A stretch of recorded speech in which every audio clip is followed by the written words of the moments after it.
Hi there, I'm Michael Avery, and we're here at the Maslow Hotel for the ITWeb Business Intelligence Summit for 2023. And it's great to finally have a conference where it's not virtual, everyone is networking and here, and the energy is just fantastic. It really is the home for analytics and business intelligence and data analytics professionals. The big talking point at the moment, obviously, ChatGPT and artificial intelligence, and everyone has been toying with it, playing with it. How is it going to impact the world of business intelligence and data analytics? And I think we've got some of the world's most renowned speakers on the conference circuit. It's a great event, wonderful to be back here, and really look forward to getting stuck into the content over the next 2 days. So we're the silver sponsor at the summit. We're very excited to be here, to be connecting with peers, like-minded people in the industry. And I think there's so much power in becoming a truly data-driven business. But if we look at how organizations have been structured, so there's departments, there are organizational silos. It's to deal with complexity in an environment that's becoming ever increasingly more complex. And data flows right through all of these departments. They just go, oh, we'll buy the new shiny tool. Whatever the flavor of the month is, or we'll start using AI, and that'll solve our problems. And I think we must just continue to look at it holistically, tie the data strategy and the business strategy together, clearly understand what we're trying to achieve as a business, and then use data to support that, as opposed to sort of silos of activity and technology.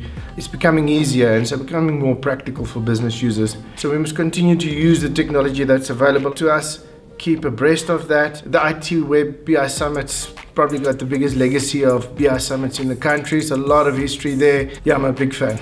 Ultimately, you need to look at that strategy and back at that data strategy and say, if we've got one well defined, is our business and has the business adopted it? And is there a disconnect between the two?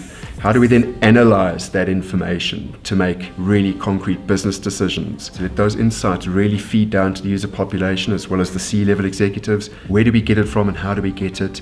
And pull that information through to a central source, analyze it and cleanse it, visualize it through, analyze those results, and then highlight what needs to be changed in order to really resonate and make those business decisions a lot more transparent and real. We should be understanding what are our business objectives before we just start marching with data. Then we have to figure out that strategy. We figure out the pieces that fit in, and it's complicated. I think we want to just get it. We want the easy button. You press the button, we get it. That doesn't happen. It takes time. And I think that's hard for people sometimes, but you invest all that time correctly, hopefully in the long run, you're just a data and analytical machine getting good answers quickly. For us to get data and technology right, we need to convince everyone that these capabilities are good for us as human beings, they're good for our businesses. And as a part of getting buy-in from culture, it's important that we build trust that technology is not here to bring in negative impact, but to help us reimagine a future, improve our ways of working, allow us to focus on being more human. And I think that will be a step ahead in helping organizations realize value. A lot of organizations believe that if you're using data in meetings or to make decisions in meetings, you throw a dashboard up or Excel spreadsheet, that's being data driven. But that's not 100% true. It's not untrue, it's just not the whole truth. If you're not intentional about that, if you're not willing to invest and fund data management and data governance in your organization, because it is often seen as hygiene factors, kind of not the sexy stuff that we want to invest in, then you will never be data driven. So I think we have to widen our definition of what data driven really means. You've got a whole lot of really great minds in a room. It's a great audience, great topics, and the content is well curated. Data is moving at speed. So I think the impact of actually moving to modernized data architectures is a great opportunity there, and also for the business to get that return much faster. We want people to be curious about data. People are becoming much more data literate these days. So, data-driven business isn't a concept anymore, it's a reality. In order for business to operate effectively, they've got to have the data at their fingertips, and they've got to be able to use it themselves without relying on other teams to do it for them. So I'm hoping for a future like that.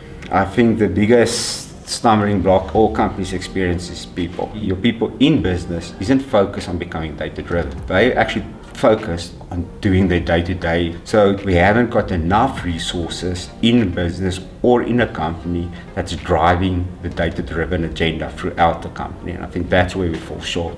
We've been having some interesting conversations. I'm very impressed with the quality of the keynote speakers, and I had very good interaction from people asking questions. Very happy with the summit so far. It's been a pleasure, for me to be part of this summit because it's a platform where you get to engage with like-minded people and empower the business as much as you can. The engagement, the content, and how the speakers convey the message has been at a very good level, and the business will start to see the data as one of the key assets, and they treat it as that, and they also elevate it from just being one of those byproducts that you get because you've been doing the work.